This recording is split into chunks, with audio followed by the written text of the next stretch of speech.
Hello guys, it's the Vikster. I was out working in my chicken coop in this beautiful weather, and I just wanted to hop on to share some thoughts I've been having with the ether, just to put it out there. So I read a statistic about mental health being at an all-time high lately in this time that we're living in right now. I know that finding a therapist is really hard. There's wait lists, there's not enough providers for all of the need, and I think I might have an idea about what's going on.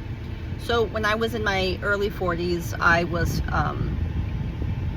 having a breakdown. I felt like I was unable to regulate my own emotions. I was angry and depressed and full of self-hatred. And I tried a diet called the carnivore diet, which eliminates, it's just an elimination diet. It just eliminates all carbs. And I noticed a huge difference in my mental stability, my sense of wellness and well-being. My joint pain was non-existent, actually, and I felt incredible. I had some side effects. Hair fell out. It did grow back, but it fell out, which was scary. It's scary to me, to a woman in her 40s. But I did notice a huge difference in my well-being. And I was on the carnivore diet for 18 months, and I did taper off of it, and so, you know, I'll still have like salad and things like that, but I still prefer a nice steak. I've been craving steak lately, so maybe I need to go get me one. But anyway, so I just wanted to share that because on Saturday I went out with a friend to a diner, and I ordered just a plate of curly fries. That's it. And I only ate half the curly fries, and that was Saturday. And on Sunday, I lost my ever-loving mind. I was convinced nobody wanted me around. I was convinced that nobody loved me, that everybody was just wishing I would leave. And I had, for the first time in a really long time, I had those old intrusive thoughts of deleting myself. And I just, in my moment, I thought it was real. I was convinced that it was real, that I just needed to leave. I needed to leave my family. And thank God that my husband came in, knew something was wrong, because I was just walking around crying. I had the thoughts just telling me all these terrible things about myself, and I was just crying because I thought it was true. And he came in and he said, "What is going on?" And I told him what I was thinking, and he just said, none of that's true, none of that's real. And thank God, because in my moment, I was convinced that my thoughts were telling me the truth.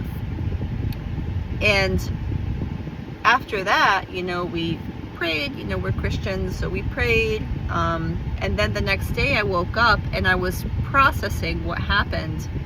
And I said, oh my gosh, I had those fried curly fries on Saturday, and because I never behave that way.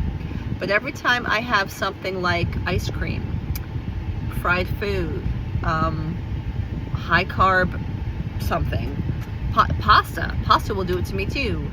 Every time I have that, the next day I have a mental breakdown.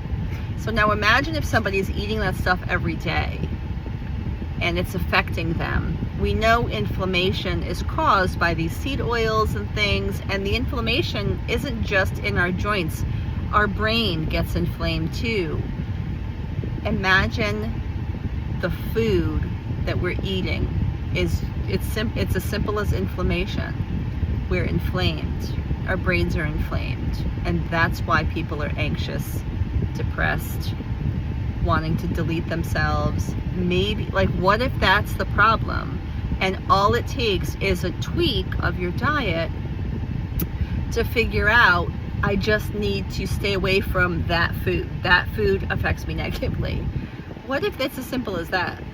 And do I know that that's true for everybody? No, but it's true for me. And it's true for my children too. I'll tell you another little side story, okay? Anytime we get pizza, the next day my children act like they hate each other. Like, it's just, they're yelling at each other, everyone's at each other's throats whenever we get, especially pizza that has that meat lovers, you know, the sausage and the pepperoni and the ham, and it tastes so good. but the next day our house is a battleground, and I noticed it. So what if it's the food? Because we all know that the food that we're buying in stores now and eating in restaurants now is not the food from 100 years ago or even 50 years ago. That the ingredients being used now are altered, maybe they're chemicals, they are not real food. Well, I shouldn't say that, I'm sorry. They are not the same kind of food that people were eating even in my parents' generation. So what if that's the problem? And I'm just putting that out there. So if you have an opinion, leave a comment. I would love to read what you think, and stay safe, be well.